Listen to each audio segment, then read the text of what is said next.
beginning, God created the heaven and earth, it says in Genesis 1:1. ఆదికాండం 1వ అధ్యాయం 1వ వచనంలో మనం చూసినట్లయితే దేవుడు ఆదియందు భూమి ఆకాశములను సృజించెను అని ఉంది. And the next verse it says the earth was formless.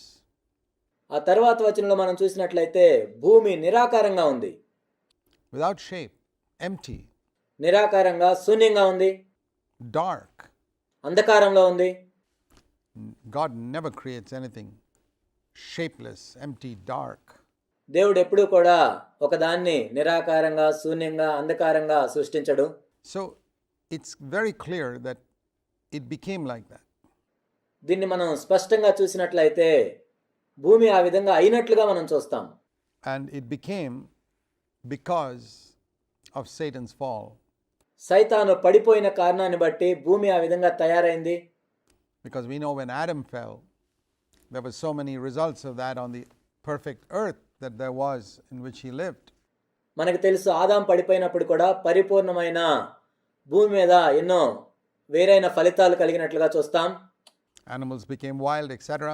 జంతువులు ఎంతో క్రూరంగా తయారయ్యాయి, అలాంటివి అనేకమైనవి జరిగాయి. So this is what happened when Satan fell. సైతాను పడిపోయినప్పుడు ఇదే జరిగింది.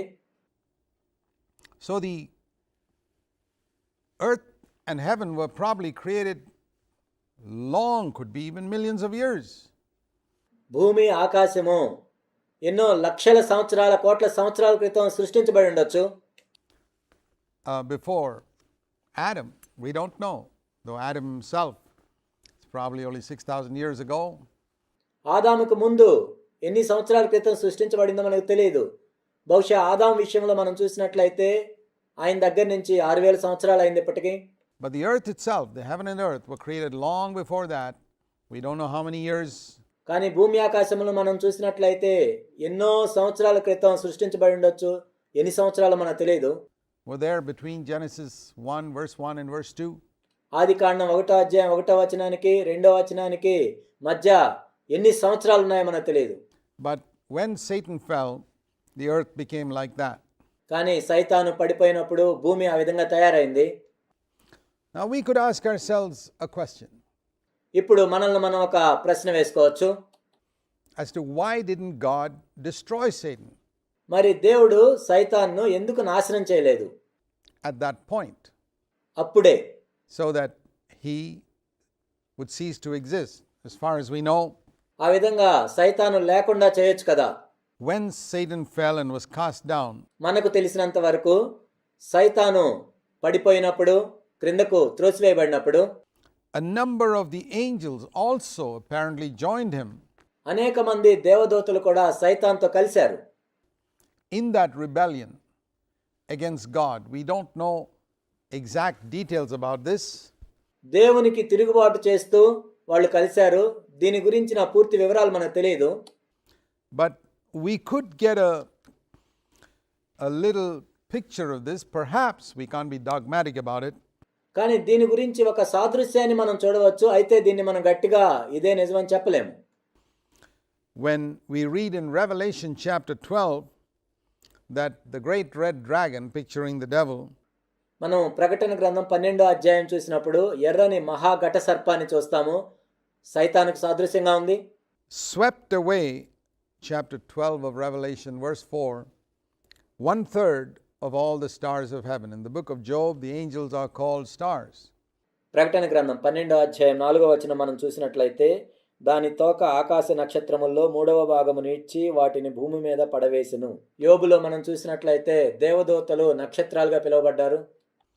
So in symbolic language, సాదృశ్య రూపకంగా దీన్ని మనం చూసినట్లయితే when the dragon sweeps away 1/3 of the stars, ఆ మహాఘట సర్పము 3వ భాగము నక్షత్రములను తన తోకతో ఈడ్చివేసినప్పుడు, down from heaven, ఆకాశము నుండి పడవేసినప్పుడు, it's referring probably to the good angels who joined him in his rebellion. ఇదేమి సూచిస్తుందంటే మంచి దేవదూతలు కూడా సాతాను యొక్క తిరుగుబాటులో వాళ్ళు కలిసిపోయారు. And who are today the demons ఈనాడు వాళ్ళు దయ్యాలుగా మారిపోయారు. that are roaming around the earth ఈ భూమి మీద చుట్టూ వాళ్ళు తిరుగుతూ ఉన్నారు. and that sometimes possess human beings. కొన్నిసార్లు మనుషులను దయ్యాలు పట్టి పీడిస్తున్నాయి. Now, it's very important to know that the devil was not cast down to hell. ఇక్కడ ప్రాముఖ్యమైన విషయం ఏంటంటే అపవాది నరకంలోనికి పడద్రోయబడలేదు. He was cast down from heaven దేవుని యొక్క సన్నిధిలో నుండి ఆ మహాకాశంలో నుండి పడద్రోయబడ్డాడు. from the immediate presence of God. In 2 Corinthians chapter 12, 2 కొరింథీ 12లో మనం చూసినట్లయితే we read of 3 heavens. అక్కడ 3 ఆకాశములు ఉన్నట్లు మనం చదువుతాం. Paul says he was caught up to the 3rd heaven. పౌలు ఏం చెప్తున్నాడంటే నేను 3వ ఆకాశమునకు కొనిపోబడ్డాను. In the Psalms, we read of the heavens being the work of God's fingers.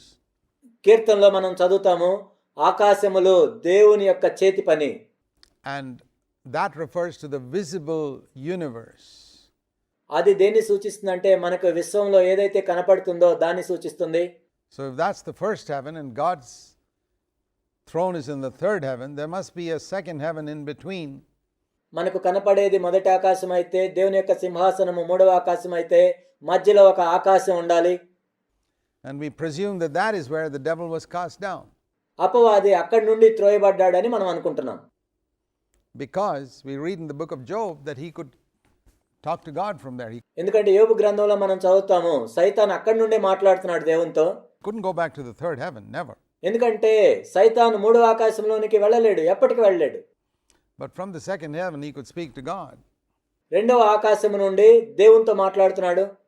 And he's called also in Ephesians chapter 6 the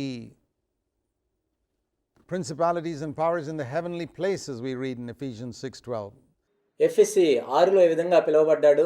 ఎఫెసీ 6:12లో మనం ఏం చదువుతాము అంటే ప్రస్తుత అంధకార సంబంధులకు లోకనాథులతోనూ ఆకాశ మండలమందున్న దురాత్మల సమూహములతోనూ. The devil and his demons, he's called the prince of the power of the air. దురాత్మల సమూహము ఏమని పిలువబడుతున్నారంటే అంధకార సంబంధులకు లోకనాథులు in Ephesians. ఎఫెసీలో ఈ విధంగా పిలువబడుతున్నారు. And his dwelling is said to be in the heavenlies. Obviously not in the 3rd heaven, but must be in the 2nd heaven. ఆకాశ మండలములో సైతాన్ ఉంటున్నాడు, కానీ 3వ ఆకాశంలో కాదు, 2వ ఆకాశంలో. And there we are in spiritual conflict with him. అక్కడి నుండే ఆత్మ సంబంధమైన పోరాటం అనేది మనకు జరుగుతూ ఉంటుంది సైతాన్తో. So when we seek to commune with God, మనము దేవునితో సహవాసం చేయాలని కోరుకుంటున్నప్పుడు it's through the 2nd heaven. There's a lot of resistance to prayer and praise especially. మనం ముఖ్యంగా దేవుణ్ణి ప్రార్థిస్తున్నప్పుడు ఆయన స్తుతిస్తున్నప్పుడు 2వ ఆకాశం నుండి మనకు నిరోధం లభిస్తుంటుంది. So here we see that the devil is being cast out to the 2nd heaven. ఇక్కడ మనం చూస్తున్నాం అపవాది 2వ ఆకాశం నుండి పడద్రోయబడ్డాడు. And in the book of Revelation we read of a time when he's thrown down from the 2nd heaven to the earth in Revelation chapter 12. ప్రకటన గ్రంథంలో మరలా మనం చూస్తాము సైతాను 2వ ఆకాశం నుండి భూమి మీదకు పడద్రోయబడతాడు. And then finally from the earth in chapter 20 ప్రకటన గ్రంథం 12వ అధ్యాయంలో దాన్ని మనం చూస్తాం. to a bottomless pit for 1,000 years, and then pulled out of the bottomless pit. చిట్ట చివరకు భూమి మీద నుండి కూడా అడుగులేని అగాధంలోనికి త్రోయబడతాడు ప్రకటన గ్రంథం 20వ అధ్యాయంలో. And cast into the lake of fire in Revelation chapter 20. ఆ అడుగులేని అగాధం నుండి తీసివేయబడి ప్రకటన గ్రంథం 20వ అధ్యాయంలో మనం చూసినట్లయితే అగ్నిలో పడద్రోయబడతాడు.